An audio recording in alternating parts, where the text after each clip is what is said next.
નમો લોહે સૌહરિહંતાણમ નમો લોહે સૌહરિદાનમ નમો લોહે સૌઆયર્યાણમ નમો લોહે સૌજ્યાયાણમ નમો લોહે સૌત્રિકાળવતી શ્રાવણમ ઓમકારમિંદુ સંયુક્ત નિત્યમ જયંતિ યોગિન કામદમોક્ષદો છે ઓંકારાય નમો નમઃ મંગળમ ભગવાન મંગળમ ગૌતમોર્મિ મંગળમ કુંકુંડાર્ય વિજેન્દ્રમોષ મંગળમ નમઃ સમરિસારાય स्वानुभूत्या चकास्ति स्वभावाय भवाय सर्वः विभाव निरुद्ध निराकार।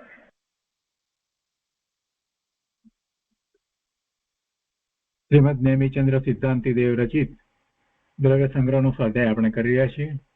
એમાં બૃહદ દ્રવ્ય સંગ્રહની ગાથા 37નો સ્વાધ્યાય આપણે શરૂ કર્યો છે.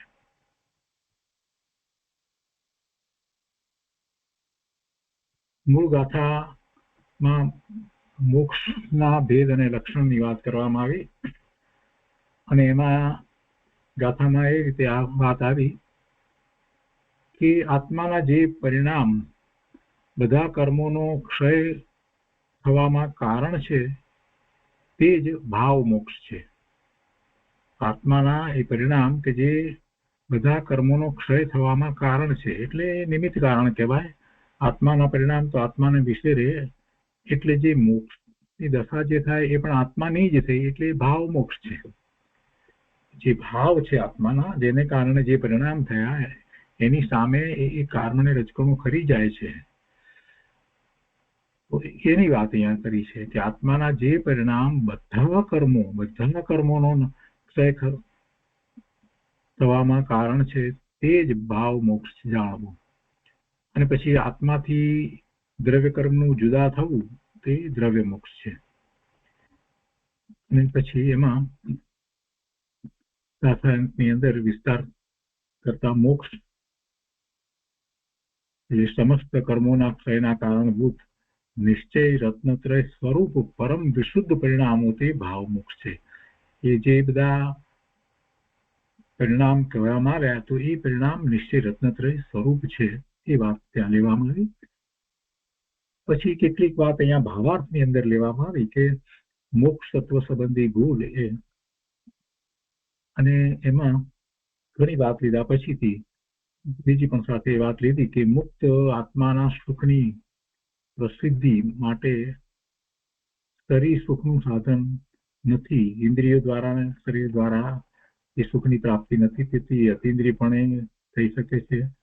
અને પછી કેવળી ભગવાન અને સિદ્ધ ભગવાનના સુખનું વર્ણન આવ્યું અને મોક્ષની અવસ્થા એ કેવી અવસ્થા છે એમાં ભાવ મોક્ષ અને દ્રવ્ય મોક્ષની ત્યાં વાત લેવામાં આવી. એટલે દ્રવ્ય ભાવ મોક્ષની અંદર તો 13મું ગુણસ્થાન જે છે એ ભાવ મોક્ષની દશા કહી અને દ્રવ્ય મોક્ષની વાત કહી ત્યારે તો એ સિદ્ધ દશા એટલે બાકી રહેલા બધા જ કર્મોનો અભાવ થાય ત્યારે એ રીતે દ્રવ્ય મોક્ષની વાત લીધી. તે પછીથી અભવ્યત્વ ગુણની વાત કરી અને ત્યાર પછીથી એક છેલ્લી વાત અહીંયા ભાવાર્થની અંદર એ રીતે લેવામાં આવી છે કે કોઈને એમ પ્રશ્ન થાય કે સંસારીને તો નિરંતર કર્મનો બંધ છે અને એનો ઉદય પણ છે, તો નિરંતર કર્મ બંધ અને ઉદય જે છે તો એ વખતે એને શુદ્ધ આત્મતત્વની ભાવના કેવી રીતે થાય કે જેને કારણે એને મોક્ષ થાય? તો એવું તો કાંઈ દેખાતું નથી એવું થઈ શકે એવું. તો એ પ્રશ્ન કરી અને એના સમાધાન રૂપે બીજા બધા શાસ્ત્રોમાંથી એ વાત લેવામાં આવી કે ભલે કર્મના ઉદય હોય તે છતાં પણ જીવ સાચો પુરુષાર્થ સાચી દિશામાં કરે છે તો એને શુદ્ધ આત્મ ભાવના થઈ શકે છે એટલે નિર્મળ પરિણામ થઈ શકે છે. અને એમાં પહેલી વાત એ રીતે લીધી કે કર્મ અચેતન છે અને જ્ઞાન એનાથી જુદું છે, બંને ભેદ છે એવું ભેદ જ્ઞાન કરી અને પોતે જ્ઞાન સ્વભાવે થાય એટલે કર્મ એને ખરેખર કાંઈ નડતા નથી એવો નિર્ણય કરી અને એ કરી શકે છે, શુદ્ધ આત્મ ભાવના કરી શકે છે એ વાત લીધી. અને એમાં 11મી સમયસારની 11મી ગાથા ની વાત કરી કે જે ભૂતાર્થ છે જે પહેલેથી છે ને છે એવું ભૂતાર્થ તો પોતાનું શુદ્ધ સ્વરૂપ છે. તો એ પોતાનું શુદ્ધ સ્વરૂપે શુદ્ધ નયના વિષયભૂત ભૂતાર્થ વસ્તુ જે છે એનું લક્ષ્ય કરતા નિર્મળ પરિણામ થાય છે, એ વાત કરવામાં આવી. અને પછી એના પછી બીજી વાત એ લીધી કે સમયસારમાં કળશ 12 ગાથા 12 નહીં પરંતુ કળશ 12 ની અંદર અમૃતચંદ્રાચાર્ય ભગવાને એક ઉપદેશાત્મક કથન એમાં કર્યું કે જગતના પ્રાણીઓ સમ્યક્ત્વનો અનુભવ કરો, કેમ કે એ થઈ શકે એવું છે. 3 કાળના કર્મોના બંધને પોતાના આત્માથી ત્રિકાળ શીઘ્ર ભીન કરી મિથ્યાત્વને પોતાના બળથી પુરુષાર્થથી રોકી નાશ કરી અને અંતરંગમાં પોતાના આત્માનો અનુભવ કરી શકાય છે, એમ વાત લીધી. અને અમૃતચંદ્રાચાર્ય ભગવાનની વાત લઈએ તો આ 12મા કળશ પહેલા શરૂઆતમાં પહેલા કળશમાં પણ એમને તો એ વાત કરી દીધી કે આત્મા અનુભવમાં આવે એવો છે, એટલે એનો અનુભવ કરી શકાય એવું એનું સ્વરૂપ છે. એ પછી અહીંયા ત્રીજી વાત એ રીતે લીધી કે અનાદિના કર્મબંધના કારણે નહીં, અનાદિથી કર્મ બંધ છે એને કારણે નહીં, પણ એ બંધને વશ થઈ અને એ પર સાથે એક પણ કરે છે, એકત્વ મમત્વ કરે છે, એને કારણે જીવ અજ્ઞાની રહી જાય છે અને ભેદ જ્ઞાન નથી કરતો, એટલે એને અનુભૂતિ નથી થતી. એટલે કઈક કર્મને કારણે નહીં પણ કર્મના ઉદય સાથે જોડાઈ અને પોતે એમ એ પોતાના દોષને કારણે અનુભૂતિ નથી કરતો, પણ એનું સ્વરૂપ તો અનુભવ કરવા યોગ્ય છે. એ વાત અહીંયા ત્રીજી લીધી. હવે એથી આગળ ચોથી વાત છે, ત્યાંથી આજે આગળ સ્વાધ્યાય લઈએ છીએ. તો અહીંયા આત્માની અનુભૂતિ કરી શકે છે એ વાત ચાલી રહી છે ને એમાં આ ચોથી વાત છે. આટલું અનુસંધાન પ્રાપ્ત થયા પછી હવે આગળ લઈએ છીએ કે આત્મા અને કર્મના એકપણાનો અધ્યાસ જેનું મૂળ છે, આ ખોટો અધ્યાસ છે. આત્મા અને કર્મના એકપણાનો અધ્યાસ અનાદિથી જે ચાલ્યો આવે છે એ કઈ વિપરીત માન્યતા છે, એ ખોટો અધ્યાસ છે, એ ઊંધો એકડો ઘૂંટાઈ ગયો છે. એ જેનું મૂળ છે એવા મિથ્યાત્વ, અજ્ઞાન, અવિરતિ, યોગ સ્વરૂપ અધ્યવસાનો વિદ્યમાન છે. પણ આ વાતને જયારે એ સમજી લે કે આ આત્મા અને કર્મ સાથે એક પણ છે જ નહીં, તો પછી મિથ્યાત્વ ટળે, અજ્ઞાન ટળે અને પછી આગળ સમ્યક્ત્વ પ્રગટ કરી અને એ અવિરતિને સ્થાને વીરતિ અને પછી આગળ વધી અને ચારિત્રનો એવો પુરુષાર્થ કરી શકે. તો અહીંયા કહે છે કે તેઓ રાગ, દ્વેષ, મોહ સ્વરૂપ આશ્રવ ભાવનું કારણ છે. આ બધા મિથ્યાત્વ, અજ્ઞાન, અવિરતિ યોગ સ્વરૂપ છે, તેથી એ સંસાર છે. પરંતુ જીવ જ્યારે આત્મા અને કર્મના ભેદ વિજ્ઞાન વડે, આત્મા અને કર્મ એ બે જુદા, એના ભેદ વિજ્ઞાન વડે શુદ્ધ આત્માને ઉપલબ્ધ કરે છે, ત્યારે આશ્રવ ભાવોના કારણોનો અભાવ થાય છે. આ આશ્રવ ભાવના કારણ જે કહેવામાં આવ્યા ઉપર, મિથ્યાત્વ, અજ્ઞાન, અવિરતિ, યોગ, તો એનો અભાવ થાય છે.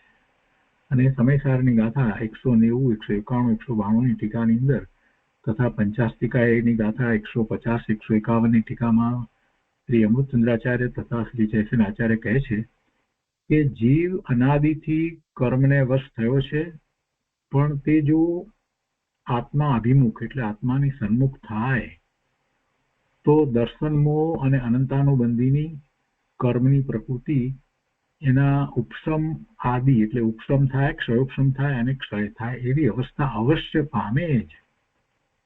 આ ચોથી વાત લીધી. પછી પાંચમી વાત કરે છે અહીંયા કે શ્રી સમયસાર ગાથા 314, 315ના ભાવાર્થમાં કહ્યું છે કે જ્યાં સુધી આત્મા પોતાના અને પરના સ્વલક્ષણને જાણતો નથી, ત્યાં સુધી પોતાના અને પરના સ્વલક્ષણને, પોતાના લક્ષણ ને પરના લક્ષણને ન જાણે એટલે એના સ્વરૂપને જાણતો નથી. પરથી પોતે કઈ રીતે જુદો છે, ભિન્ન છે, એને જ્યાં સુધી જાણતો નથી, પોતાના અને પરના સ્વલક્ષણને જાણતો નથી, ત્યાં સુધી તે ભેદ જ્ઞાનના અભાવને લીધે કર્મ પ્રકૃતિના ઉદયને પોતાના સમજી પરિણમે છે. એ રીતે મિથ્યા દ્રષ્ટિ અજ્ઞાની અસંયમી થઈ ને કરતા થઈ અને કર્મનો બંધ કરે છે. અને જ્યારે આત્માને ભેદ જ્ઞાન થાય છે ત્યારે તે એનો કરતા થતો નથી, તેથી એને કર્મનો નવો બંધ પડતો નથી. અને જે કર્મના ઉદય છે એ પણ પોતાથી ભિન્ન છે એવું ભેદ જ્ઞાન વર્તે છે તો એ ઉદયોનો પણ એક જ્ઞાતા દ્રષ્ટા થઈ અને પરિણમે છે. એટલે આ પણ એ કરી શકે છે અને એવું થાય છે. એટલે જીવ પોતે જ્ઞાન ભાવે પરિણમી શકે છે અને જ્ઞાન ભાવે પરિણમે છે તો એવા પરિણામ થાય છે તો નિદ્રા થતા આગળ વધી અને પૂર્ણ શુદ્ધ દશા એટલે કે મોક્ષની દશા થઈ શકે છે. એ વાત અહીંયા તો ચાલી રહી છે. હવે આગળ છઠ્ઠી વાત છે કે શ્રી સમયસાર ગાથા 316 ભાવાર્થમાં કહ્યું છે કે અજ્ઞાનીને તો શુદ્ધાત્માનું જ્ઞાન નથી. અજ્ઞાનીને તો શુદ્ધાત્માનું જ્ઞાન નથી. તેથી તે કર્મ ઉદયમાં આવે તેને જ પોતાનું રૂપ જાણી અને ભોગવે છે. પણ જ્ઞાનીને તો શુદ્ધ આત્માનો અનુભવ થઈ ગયો છે. પોતે કેવો છે એનો અનુભવ વર્તે છે અને શુદ્ધાત્માનો અનુભવ થઈ ગયો છે. તેથી તે પ્રકૃતિના ઉદયને, કર્મની પ્રકૃતિના ઉદયને પોતાનો સ્વભાવ નહીં જાણતો થકો તેનો જ્ઞાતા જ રહે છે. તેને જ્ઞાતા ભાવે જ જુએ છે. એનો ભોગતા પણ થતો નથી. એનો માત્ર જ્ઞાતા રહે છે. કર્મના ઉદયનો માત્ર જ્ઞાતા રહે છે. કેમ કે એને પોતાના સ્વરૂપનો અનુભવ થઈ ગયો છે. એટલે પોતાનું સ્વરૂપ આ નથી એવું એને તો સ્પષ્ટ છે. કર્મના ઉદયો છે તો એ વખતે જ્ઞાની ધર્મી જાણે છે કે આ મારું સ્વરૂપ નથી, કર્મના ઉદયો છે. એટલે એનાથી એ જુદો રહે છે. એટલે એના જ્ઞાતા દ્રષ્ટા થઈને રહે છે. એનો ભોગતા પણ થતો નથી, એનો કરતા પણ થતો નથી. એમાં એકત્વ મમત્વ એને થતા નથી. અને એમ જયારે થાય છે તો પોતાના પરિણામ જે છે એ નિર્મળ પરિણામ થાય છે. અને પછી 7મી વાત કરે છે અહીંયા કે શ્રી સમયસાર ગાથા 74ની ટીકામાં જણાવ્યું છે કે આશ્રવો અને જીવનું ભેદ જ્ઞાન કરે છે ત્યારે, એટલે કે આશ્રવો એ જુદા છે, આત્માથી આશ્રવ જુદા છે. આશ્રવો અને જીવનું ભેદ જ્ઞાન કરે છે ત્યારે તે જ કારણે કર્મ વિપાક શિથિલ થઈ જાય છે. અને જેનામાં કર્મ વિપાક શિથિલ થઈ ગયો છે એવો આત્મા જથ્થાબંધ વાદળાની રચના જેમાં ખંડિત થઈ ગઈ છે એવા દિશાના વિસ્તારની જેમ અમર્યાદ જેનો વિસ્તાર છે એવો સહજપણે વિકાસ પામતી ચિત્ત શક્તિ વડે જેમ જેમ વિજ્ઞાન ઘન થતો જાય છે તેમ તેમ આશ્રવોથી નિવૃત્ત થતો જાય છે. એટલે આ રીતે પોતે આશ્રવોથી નિવૃત્ત થાય છે.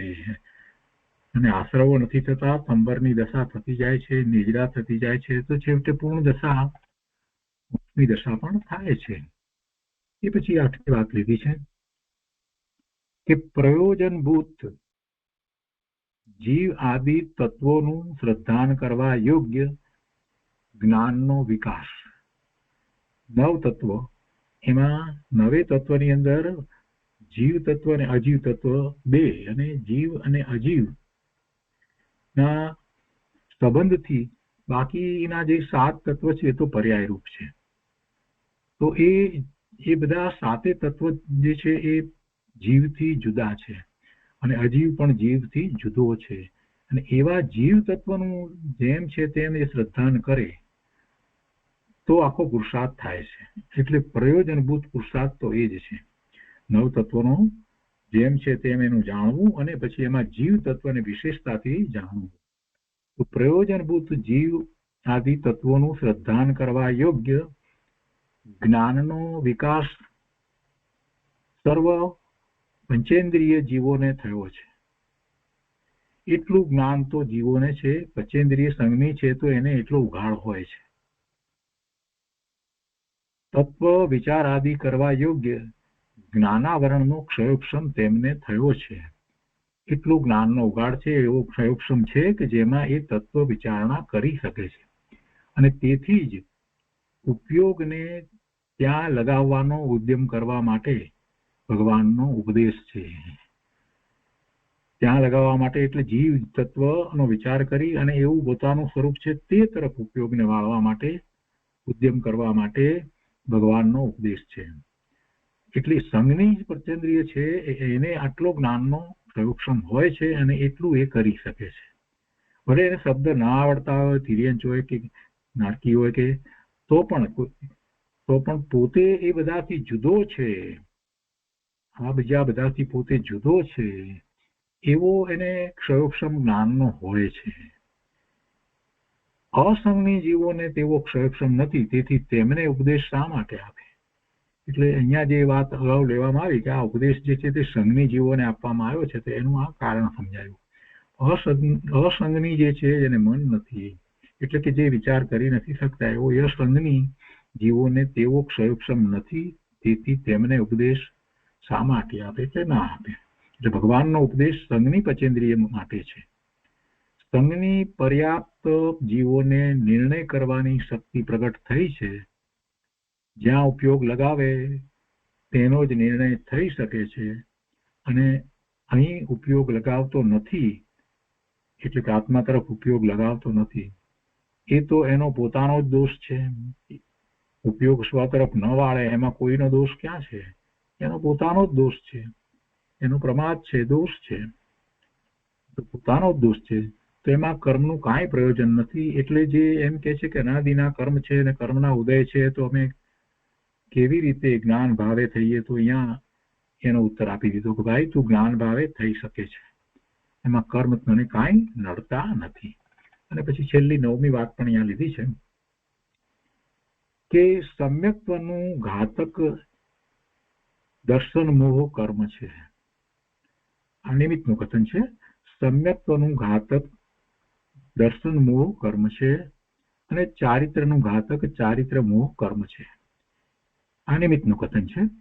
એટલે તેનો અભાવ થયા વિના, એટલે કર્મની પ્રકૃતિ, આ દર્શન મોહ અને ચારિત્ર મોહની કર્મની પ્રકૃતિ, તેનો અભાવ થયા વિના મોક્ષનો ઉપાય કેવી રીતે બને? એવી જે શંકા કરે છે, તો એને સમાધાન આપતા કહે છે કે એનું સમાધાન એ છે કે સત્ય પુરુષાર્થ પૂર્વક જો તત્વ નિર્ણય કરવામાં ઉપયોગ લગાવે તો સ્વયં જ દર્શન મોહનો અને ચારિત્ર મોહનો અભાવ થાય છે. પહેલા ઉપશમ થાય, પછી ક્ષયોક્ષમ થાય, ક્ષય થાય. જીવ સત્ય પુરુષાર્થ કરે ત્યારે મોહ કર્મની સ્થિતિ અને અનુભાગ ઘટે છે, અને ક્રમે ક્રમે પુરુષાર્થ વધતા તે કર્મોનો અભાવ થાય છે. તેથી તત્વ નિર્ણય કરવામાં ઉપયોગ લગાવવાનો પુરુષાર્થ કરવો, અને ઉપદેશ પણ એ જ પુરુષાર્થ કરાવવા અર્થે આપવામાં આવે છે, અને એ પુરુષાર્થથી મોક્ષના પુરુષાર્થની સિદ્ધિ આપોઆપ થાય છે.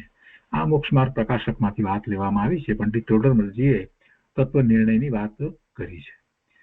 તો એ રીતે આ જુદી જુદી રીતે વાતને સમજાવવામાં આવી, અને અહીંયા આ જે ઉપાય તરીકે આ બધી વાત સમજાવવામાં આવી કે કઈ રીતે મોક્ષનો ઉપાય થાય છે, એમ કરીને ખરેખર તો આ વાત સમજાવી. એટલે અહીંયા એક નોંધની અંદર લીધું છે કે અહીંયા બૃહદ દ્રવ્ય સંગ્રહની 38મી ગાથાની ટીકામાં કર્મોની સ્થિતિ અનુભાગ બંધ જ્યારે હેયમાન કરવામાં આવે ત્યારે ધર્મનો પુરુષાર્થ બની શકે છે એમ જણાવ્યું છે. પણ એ પણ વ્યવહારના એનું કથન છે, અને એને પુરુષાર્થ માટે શું ઉપાય કરવો એ ત્યાં વાત નથી કરી, તો એ વાત અહીંયા પહેલા લઈ લીધી છે. તો એ રીતે અહીંયા 37મી ગાથા આપણે દ્રવ્ય સંગ્રહમાંથી લીધી છે. હવે બૃહદ દ્રવ્ય સંગ્રહની અંદર 37મી ગાથા ઉપર પૂજ્ય બ્રહ્મદેવજી જે ટીકા લખી છે એ હવે આપણે શરૂ કરીએ છીએ, વાંચનમાં લઈએ છીએ. સહેજ પુનરાવર્તન કરીએ. ગાથાનો અર્થ અહીંયા આપવામાં આવ્યો છે તે લઈએ. તો ગાથાના અર્થમાં અહીંયા કહે છે કે જે સર્વ કર્મોના નાશનું કારણ છે એવા આત્માના પરિણામ, જે સર્વ કર્મોના નાશનું કારણ છે એવા આત્માના પરિણામ, તેને ભાવ મોક્ષ જાણવું, અને કર્મોનું આત્માથી સર્વથા પૃથક થવું, જુદા થવું, તે દ્રવ્ય મોક્ષ છે. ટીકામાં પૂજ્ય બ્રહ્મદેવજી કહે છે કે જો કે સામાન્યપણે સંપૂર્ણ કર્મમળ, કલંક રહિત, શરીર રહિત આત્માનું આત્યંતિક સ્વાભાવિક અચિંત્ય અદ્ભુત અનુપમ સંપૂર્ણ નિર્મળ કેવળ જ્ઞાન આદિ અનંત ગુણોના સ્થાનરૂપ જે અવસ્થાંતર એટલે એવી વિશિષ્ટ અવસ્થા તે જ મોક્ષ કહેવાય છે. આ વિસ્તારથી મોક્ષનું સ્વરૂપ સમજાવ્યું. તેને મોક્ષ કહેવાય. ફરીથી વાંચીએ કે સામાન્યપણે સંપૂર્ણ કર્મ મળ કલંક રહિત, કોઈ પણ પ્રકારના કર્મ રહે નહીં. કર્મ જે છે તે કલંક છે, એ મળ છે, મેલ છે. વળી શરીર રહિત આત્માનું, આ તો નાસ્તિકની વાત કરીએ, અને સંપૂર્ણ કર્મ રહિત, મલિનતા રહિત અને શરીર રહિત. શરીર રહિત કહ્યું તેમાં શરીર પણ આવી જાય, દ્રવ્ય મન પણ આવી જાય છે અને ઇન્દ્રિયો પણ આવી જાય છે. શરીરની અંદર તો એ બધું આવી જાય છે, એ પૂતગળ છે બધા. એટલે જે કઈ પૂતગળ છે તે બધું કર્મને કારણે જે નો કર્મ વગેરે છે તે તેજસ શરીર છે, કાર્બન શરીર છે, એ બધું એમાં આવી ગયું. તો એનાથી રહિત જયારે કહ્યું તો એ તો નાસ્તિથી કથન થયું. તો અસ્થિતિ શું છે? તો કે છે કે આત્માનું આત્યંતિક સ્વાભાવિક અચિંત્ય અદ્ભુત અનુપમ સંપૂર્ણ નિર્મળ કેવળ જ્ઞાન આદિ એટલે બધા ગુણ, કેવળ જ્ઞાન આદિ અનંત ગુણોના સ્થાન રૂપ જે અવસ્થાંતર એવી વિશિષ્ટ અવસ્થા થવી, આત્માની એવી અવસ્થા થવી તે જ મોક્ષ કહેવાય છે. તો એ રીતે નાસ્તિ નાસ્તિ પૂર્વક આત્માની અવસ્થાનું અહીંયા જે વર્ણન કર્યું એ મોક્ષ કહેવાય છે. તો પણ હવે કહે છે કે તો પણ વિશેષપણે ભાવ અને દ્રવ્યના ભેદથી, એટલે ભાવ મોક્ષ અને દ્રવ્ય મોક્ષના ભેદથી એ મોક્ષ બે પ્રકારનો છે એમ વાર્તિક છે એવી રીતે વર્ણન કરવામાં આવે છે.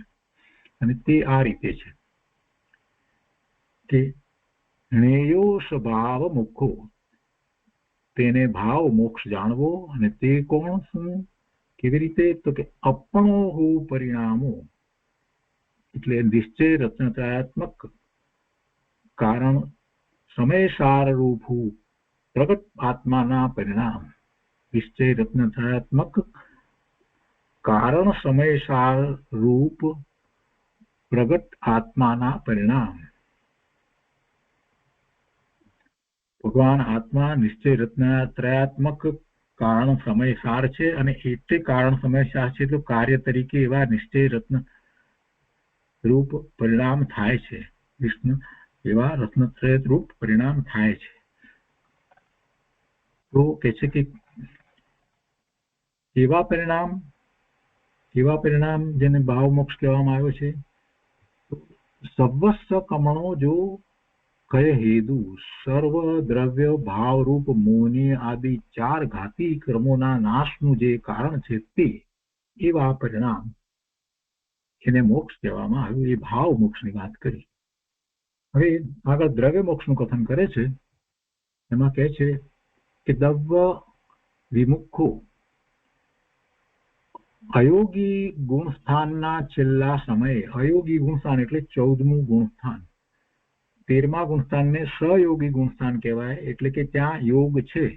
13મા ગુણસ્થાને મન વાણી કાયાનો યોગ છે, એટલે 13મા ગુણસ્થાનને સહયોગી ગુણસ્થાન કહેવાય.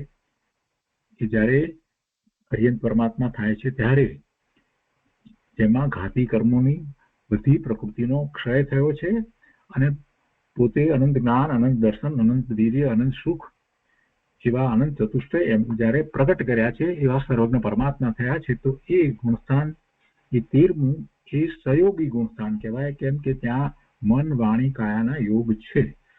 અને પછી જયારે 14મા ગુણસ્થાને આવે છે એટલે કે આયુષ પૂરું થવા અને હવે અંતર્મુહૂર્ત જેટલું અતિ અલ્પ સમય બાકી રહ્યો છે ત્યારે 13મું ગુણસ્થાન છે, ત્યાં ત્રીજું શુક્લ ધ્યાન પ્રગટ થાય છે. અને 14મા ગુણસ્થાને આવે છે તો ત્યારે પછી એ શરીર તો છે છતાં પણ એ અયોગી છે, છતાં પણ એ અયોગી ગુણસ્થાન છે. અને એ 14મા ગુણસ્થાનનો સમય તો બહુ જ ઓછો છે. હસ્વ અક્ષર આપણે બોલીએ અલ રૂ એવા એટલો જ સમય 14મા ગુણસ્થાનનો હોય છે. અને ત્યારે અયોગી દશા છે, એટલે એને અયોગી ગુણસ્થાન કહેવાય છે.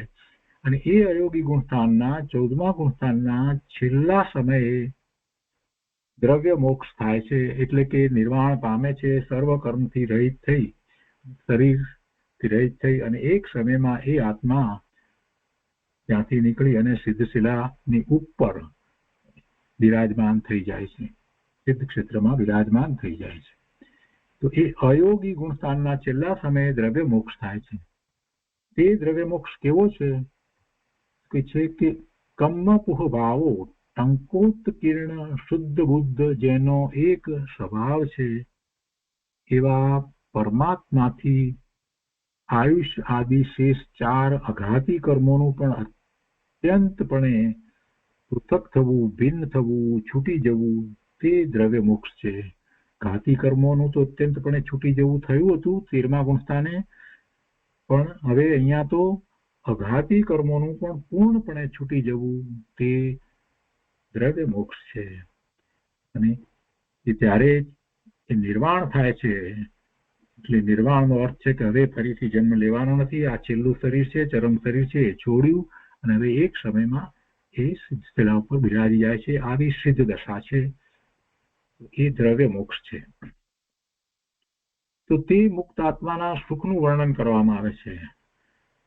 મુક્ત આત્મા, સિદ્ધ પરમાત્મા, એમનું સુખ કેવું એનું વર્ણન કરવામાં આવે છે. એ સુખ ને કોઈ લૌકિક સુખ સાથે સરખાવી શકાય નહીં, કોઈ સંસારિક સુખ સાથે સરખાવી શકાય નહીં, દેવલોકના ઇન્દ્રના સુખ સાથે પણ એને સરખાવી શકાય નહીં. એવું એ અનુપમ હોય છે, જેને કોઈ ઉપમા પણ આપી શકાય નહીં, એવું સુખ હોય છે. અને એનું વર્ણન કરતા અહીંયા કહે છે કે આત્માના ઉપાદાનથી સિદ્ધ સ્વયં અતિશયતા વાળું, આત્માના ઉપાદાનથી સિદ્ધ, એનાથી જ સાબિત થાય, સિદ્ધનો અર્થ એ સાબિત થયું, એનાથી જ થાય છે. આત્માના ઉપાદાનથી સિદ્ધ સ્વયં અતિશયતા વાળું, બાધા રહિત, વિશાળ, વૃદ્ધિ અને હ્રાસથી રહિત, હ્રાસથી એટલે નાશથી રહિત, કોઈ એનો ક્ષય કે નાશ ન થાય એવી રીતે હ્રાસથી રહિત, વિષયોથી રહિત, પ્રતિપક્ષ ભાવ રહિત, એનો કોઈ પ્રતિપક્ષ ભાવ એના સામે હોય નહીં, વિષયો નહીં, પાંચે ઇન્દ્રિયના વિષયો એનાથી પણ રહિત, અન્ય દ્રવ્યોની અપેક્ષા વિનાનું, કોઈ દ્રવ્યની અપેક્ષા એમાં હોતી જ નથી એ સુખને માટે, નિરૂપમ, તેને કોઈ ઉપમા આપી ન શકાય તેવું અપાર, શાશ્વત, જે કાયમ રહેવા વાળું છે તે, સર્વદા ઉત્કૃષ્ટ, હંમેશા ઉત્કૃષ્ટ, તથા અનંત સારભૂત પરમ સુખ એ સિદ્ધોને હોય છે. આ સુખની વાત કરી, સિદ્ધના સુખની વાત કરી, ત્યાર પછીથી અહીંયા એક શંકા કરી છે અને એ શંકાનું સમાધાન પણ સાથે આપ્યું છે. શંકા કરી છે કે ઇન્દ્રિય સુખ એ જ સુખ છે, કે સિદ્ધના સુખની આટલી બધી વાત કરી એટલે જેને સમ્યક દર્શન પણ થયું નથી, આત્માની અનુભૂતિ થઈ અને સુખનો આસ્વાદ આવ્યો જ નથી, એને તો બીજી કલ્પના થઈ શકતી જ નથી. એને તો એમ જ છે કે સુખ તો આ પાંચે ઇન્દ્રિયના વિષયમાં જ છે અને એ ઇન્દ્રિયો દ્વારા જ સુખનો અનુભવ થઈ શકે, આવી એની મિથ્યા માન્યતા છે, એવી એની કલ્પના છે.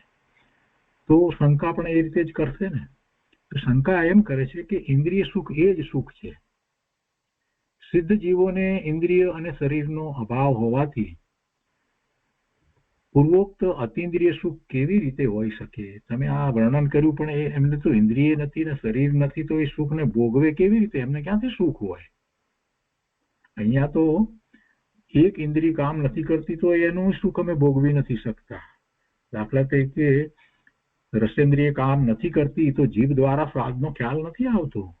આ કડવો છે કે મીઠો છે કે ખારો છે, કે જે સ્વાદનો આનંદ આવતો તો એ હવે આવતો બંધ થઈ ગયો, કોઈ કારણ એવું શરીરમાં બન્યું તો અમે તો એ ઇન્દ્રિય દ્વારા જ સુખનો અનુભવ કરીએ છીએ.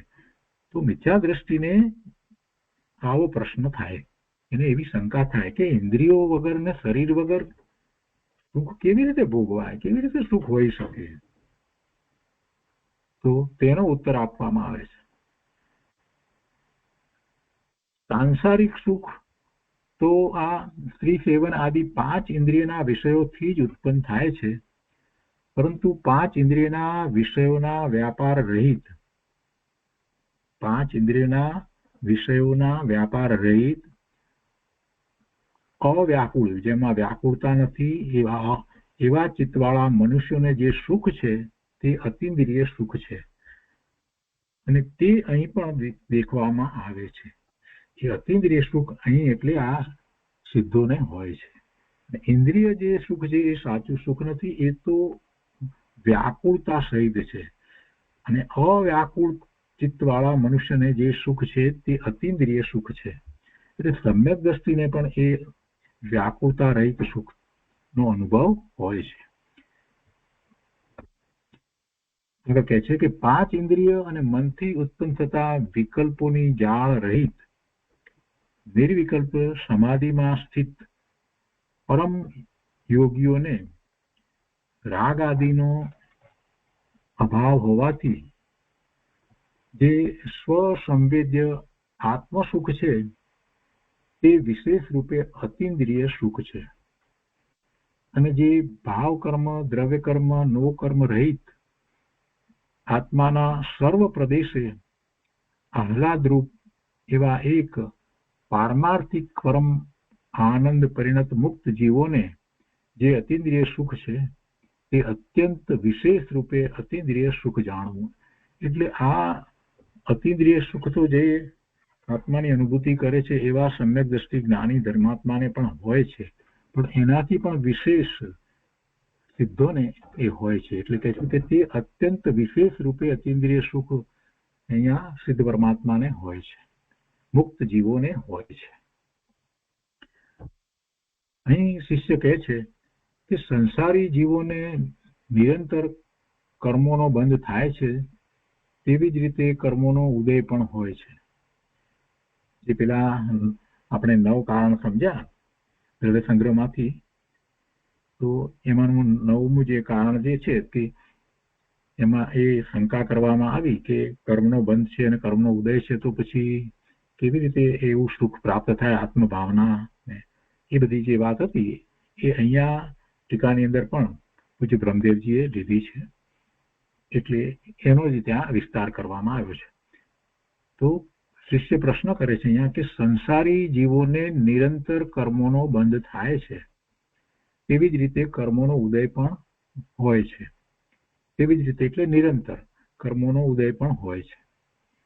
શુદ્ધ આત્મ ભાવનાનો પ્રસંગ નથી તો મોક્ષ કેવી રીતે થાય, અને તેનો ઉત્તર અહીંયા હવે આપ્યો છે. જેવી રીતે કોઈ બુદ્ધિમાન મનુષ્ય શત્રુની નિર્બળ અવસ્થા જોઈને વિચાર કરે છે કે આ મારે મારવાનો પ્રસંગ છે, એટલે કે પેલા શત્રુની અવસ્થા નિર્બળ છે તો પોતે એને હરાવી દે, એમ પછી પુરુષાર્થ કરી અને શત્રુને હણે છે, તેમ કર્મોની પણ એક રૂપ અવસ્થા રહેતી નથી. હવે વાતે આ લેવાની છે કે ખરેખર તો શું થાય છે કે કર્મોની પણ એક રૂપ અવસ્થા રહેતી નથી, અને જ્યારે કર્મોની સ્થિતિ અને અનુભાગહીન થતા તે લઘુ અને ક્ષીણ થાય છે, કર્મો લઘુ અને ક્ષીણ થાય છે, ત્યારે બુદ્ધિમાન ભવ્ય જીવ આગમ ભાષાથી જેને એમ કહેવાય, આગમ ભાષાથી શું કહેવાય કે જેને સૌક્ષમ વિશુદ્ધિ, દેશના પ્રાયોગ્ય અને કરણ લબ્ધિ, એમાંથી 4 તો સામાન્ય છે, અને કરણ લબ્ધિ જે સમ્યક્ત થવાના સમય થાય છે, તો એ લીધી છે અહીંયા આગમ ભાષાથી. એ બુદ્ધિમાન ભવ્ય જીવ ને આ જ્યારે કર્મોની જેવી દશા વ્યક્ત થતી હોય છે ત્યારે જ એને એવો પુરુષાર્થ ઉપડતો હોય છે. એટલે એનું અહીંયા આગમ ભાષાની અંદર જે ગાથા સૂત્ર કહ્યું છે તે આ રીતે છે. ખય ઉવ સમિય એટલે ક્ષયોક્ષમ, વિશોહી વિશુદ્ધિ, દેશણ એટલે દેશના, પાઉગ એટલે પ્રાયોગ્ય, કરણલબ્ધિય અને કરણલબ્ધિ. પછી કહે છે કે ચત્તારી સામણા કર્મ એટલે આમાંથી 4 તો સામાન્ય છે. કર્ણપૂર્ણ હોદી સમ્યત અને કર્ણ લબ્ધિ સમ્યક્ત થવાના સમયે થાય છે. એટલે 5મી લબ્ધિ, 5 લબ્ધિ પૂર્વક સમ્યક દર્શન થાય છે. તેમાં આ 4 તો હોય છે: સ્વરૂપસમ લબ્ધિ, વિશુદ્ધિ લબ્ધિ, દેશના લબ્ધિ અને પ્રાયોગિક લબ્ધિ. ત્યાં સુધી તો જીવ ઘણીવાર પહોંચ્યો છે. અનંતકાળમાં સંસાર પર્યાયમાં ઘણીવાર જીવને એવી જીનવાણી પ્રાપ્ત થઈ અને એને એવો પ્રયત્ન પણ કર્યો છે, પણ એને કર્ણલબ્ધિ દ્વારા જે સમ્યક્ત પ્રગટ કરવાનું હતું એને કાર્ય કર્યું નથી. સ્વરૂપસમ, વિશુદ્ધિ, દેશના, પ્રાયોગ્ય અને કર્ણલબ્ધિ. તો એમાં એને 4 લબ્ધિ, એમાંથી 4 તો સામાન્ય છે અને કર્ણલબ્ધિ સમ્યક્ત થવાના સમયે થાય છે. તો આ ગાથામાં અહીંયા કહેલી 5 લબ્ધિ નામક નિર્મળ ભાવના વિશેષ રૂપ ખડગથી, જેમ કે પેલાને હરાવે છે એ રીતે અહીંયા વાત લીધી છે ને, એટલે એ 5 લબ્ધિ એ નિર્મળ ભાવના વિશેષ રૂપ છે એવા ખડગથી અને અધ્યાત્મ ભાષાથી કહીએ તો આગમ ભાષાથી જે વાત કરીએ 5 લબ્ધિ પૂર્વક, અને અધ્યાત્મ ભાષાથી જો કહીએ તો નિજ શુદ્ધ આત્મા અભિમુખ પરિણામ નામક વિશેષ પ્રકારની નિર્મળ ભાવના રૂપ ખડગથી. જો આગમ ભાષાથી જયારે વાત કરતા હોય ત્યારે એમ કહેવાય કે 5 લબ્ધિ પૂર્વક એ પોતે સમ્યક તો પ્રગટ કરે છે. એમાં મુખ્ય વાત એ લીધી કે 4 લબ્ધિ તો સામાન્ય હોય છે, ત્યાં સુધી તો જીવ ઘણી વાર આવ્યો હોય છે, પણ 5મી લબ્ધિ જે કરણ લબ્ધિ છે, અને કરણ લબ્ધિના પણ પાછા 3 ભાગ પડે છે. તો એ રૂપ દ્વારા એ જયારે એ સમ્યક તો પ્રગટ કરે છે ત્યારે ખરેખર તો એ કર્મોની સ્થિતિ અને અનુભાગ જે છે ને એ વખતે હીન થયા હોય છે, લઘુ થયા હોય છે, ક્ષીણ થયા હોય છે, ત્યારે જ એ થાય છે. અને એને માટે બીજી રીતે એમ કહેવામાં આવે છે કે અંત કોટાકોટી પ્રમાણ કર્મની સ્થિતિ રહી હોય તો ત્યારે એ થાય છે. પણ અહીંયા અધ્યાત્મ ભાષાથી એ જ વાતને કહીએ તો એમ કહેવાય ખરેખર શું થાય છે તો કે નિજ શુદ્ધ આત્મ અભિમુખ, આત્માની સન્મુખ, પોતાના શુદ્ધ આત્માની સન્મુખ ના પરિણામ એટલે પોતાના શુદ્ધ આત્મામાં એકાગ્રતા કરે અને એવા પરિણામ. અધ્યાત્મ ભાષાથી નિજ શુદ્ધ આત્મ અભિમુખ પરિણામ નામક વિશેષ પ્રકારની નિર્મળ ભાવના રૂપ ખડગથી, ખડગ કેટલા માટે કહ્યું છે કે પેલાને હરાવે છે એમ કહ્યું ને શત્રુને, એટલે એ રૂપક છે, એટલે ખડગ. તેવી નિર્મળ ભાવનાથી પુરુષાર્થ કરી અને કર્મ શત્રુને હણે છે. હવે મૂળ વાત પાછી પેલી જે છે તે કરે છે, પેલું જે કહ્યું કે જ્યારે કર્મની સ્થિતિ અને અનુભાગહીન થતા તે લઘુ અને ક્ષીણ થાય છે ત્યારે બુદ્ધિમાન ભવ્ય જીવ આ રીતે પુરુષાર્થ કરે છે એમ જે કહ્યું છે. તો એ વાત હવે અહીંયા લે છે કે અંત કોટાકોટી પ્રમાણ કર્મની સ્થિતિ રૂપ, કર્મની સ્થિતિ એ રીતે થઈ જ હોય ત્યારે કર્મની, એટલે કે એની મુક્તિ થવા માટે એટલો કાળ જ હવે બાકી રહ્યો છે, એટલે કે એથી વધારે કાળ નથી.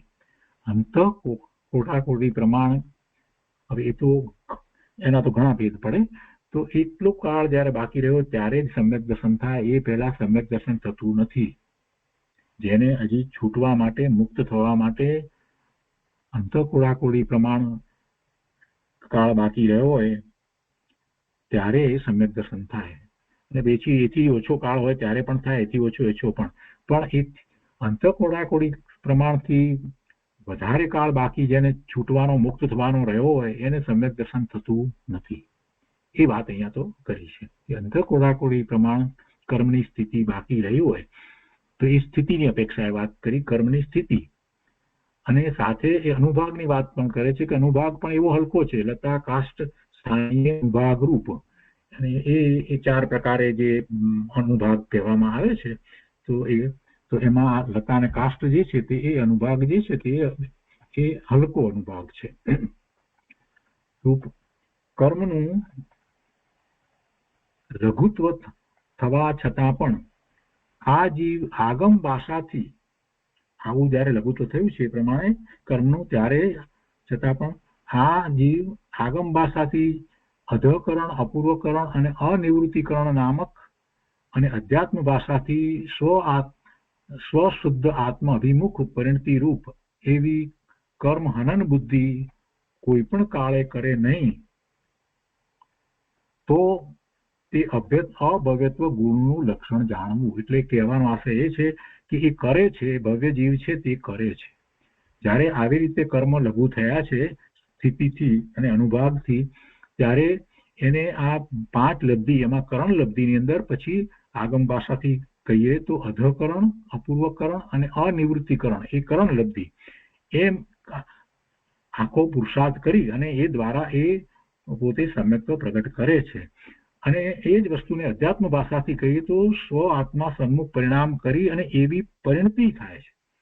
અને એવી પરિણતિ થાય છે તો ત્યારે એ કર્મ જે છે એ હણાય છે. એટલે કર્મ હનન બુદ્ધિથી એ પોતે એવા સમ્યક્તના પરિણામ પ્રગટ કરે છે. પણ અહીંયા વાતને બીજી રીતે સમજાવી કે એવું કરે છે, જો પણ એક નથી કરતો, આ બધું છે છતાં પણ જો એ નથી કરતો તો સમજવું એ અભવ્ય છે. તો તે અભવ્યત્વ ગુણનું લક્ષણ જાણવું. આમ કહી અને છેવટે વાત તો એ સમજાવી દીધી કે ભવ્ય જીવને જ્યારે અંતઃકોળાકોળી પ્રમાણ સ્થિતિ બાકી રહી હોય અને એ રીતે એના જે અનુભાગ જે છે એ પણ એવા નબળા થયા હોય, ત્યારે એ સમ્યક્ત્વ પ્રગટ કરે છે. અને એ સમ્યક્ત્વ પ્રગટ કરે છે તો આગમ ભાષાથી 5 લબ્ધિ પૂર્વક, અને 5 લબ્ધિમાં કરણ લબ્ધિ, અને એમાં પછી અધકરણ, અપૂર્વકરણ, અનિવૃત્તિકરણ, એમ પાછા 3 ભેદ પડે. અને છેવટે એ પોતે એવા નિર્મળ પરિણામ પ્રગટ કરે છે. અધ્યાત્મ ભાષાથી કહીએ તો સ્વ સન્મુખ થાય છે, આત્માનું લક્ષ કરે છે, અને એમાં એના પરિણામ એવા થાય છે, શુદ્ધ આત્મ અભિમુખ પરિણામ થાય છે. એટલે નિર્મળ પરિણામ થાય છે, રત્નત્રયના પરિણામ થાય છે. જો એ એમ નથી કરતો તો એ અભવ્ય છે. તો આ રીતે આખી વાતને બહુ જ સંક્ષેપમાં પૂજ્ય બ્રહ્મદેવજીએ સમજાવી દીધી. હવે આગળ કહે છે કે બીજા પણ 9 દ્રષ્ટાંતો મોક્ષના વિષયમાં જાણવા. અને એની અંદર લીધા છે રત્ના, દીપક, સૂર્ય, દૂધ, દહીં, ઘી, પથ્થર, સોનું, ચાંદી, સ્ફટિકમણી અને અગ્નિ. એ રીતે 9 દ્રષ્ટાંત જાણવા. એના અહીંયા ગાથા સૂત્ર આ રીતે છે: રયણ, દીવ, દિણયર, દહિયું, દૃદ્ધવું, ઘીવ પહાણું, થણું રૂપ ફલિહાવું, અગણી, હણવ, દીઠંતા જાણી. આ બીજા 9 દ્રષ્ટાંત પણ જાણવા મોક્ષના વિષયમાં. અને એ દ્રષ્ટાંત સંબંધી પૂજ્ય ગુરુદેવે જે તેમના પ્રવચનમાં જે વાત લીધી છે ત્યાં આપણે એ વખતે એનો વિસ્તાર વગેરે લઈશું. અહીંયા એક શંકા કરી છે, એ આપણે લઈએ છીએ આજે, કે અનાદિકાળથી જીવ મોક્ષ પામે છે, તેથી આ જગત કદી ખાલી થઈ જશે? જો ત્યાં એ શંકા નથી લેવામાં આવી. આપણે જે ભાવાર્થ વાંચ્યો એમાં એવા ન હતી, પણ અહીંયા પૂજ્ય બ્રહ્મદેવજી આ શંકા લીધી છે ને બહુ સરસ શંકા લીધી છે. અત્યારે વર્તમાનમાં પોતાની જાતને બધા બુદ્ધિશાળી માને છે, એને આવા જ વિકલ્પ આવે. અનાદિકાળથી જીવ મોક્ષ પામે છે, તેથી આ જગત કદી ખાલી થઈ જશે? એટલે પછી બધા જીવો મોક્ષે જતા જ રહેશે તો પછી ખાલી થઈ જશે? તેનું સમાધાન, જેમ ભવિષ્યકાળના સમયો ક્રમે ક્રમે પસાર થવાથી, જો કે ભવિષ્યકાળની સમય રાશિમાં ઘટાડો થાય છે તો પણ તેનો કદી અંત આવતો નથી. ભવિષ્યકાળ બરાબર છે, ઓછો થયો, પણ છતાં કંઈ ભવિષ્યનો અંત આવી જવાનો છે કે હવે આ ભવિષ્યકાળ પૂરો થઈ જશે એવું થવાનું છે? કાળ પૂરો થઈ જવાનો છે? નથી થવાનો. શું કહે છે કે જેમ ભવિષ્યકાળના સમયો ક્રમે ક્રમે પસાર થવાથી, જો કે ભવિષ્યકાળની સમય રાશિમાં ઘટાડો થાય છે, કે જે ભવિષ્યની હતી અત્યારે વર્તમાન થઈ અને પછી ભૂત થઈ ગઈ એ સમય રાશિ, એટલે એમ. પણ તો પણ એનો અંત ક્યારે આવી જાય ભવિષ્યકાળનો? એટલે કહે છે કે તો પણ તેનો કદી અંત થતો નથી. તેમ જીવો મોક્ષે જતા, જો કે જીવોની રાશિમાં ઘટાડો થાય છે તો પણ તેનો અંત થતો નથી.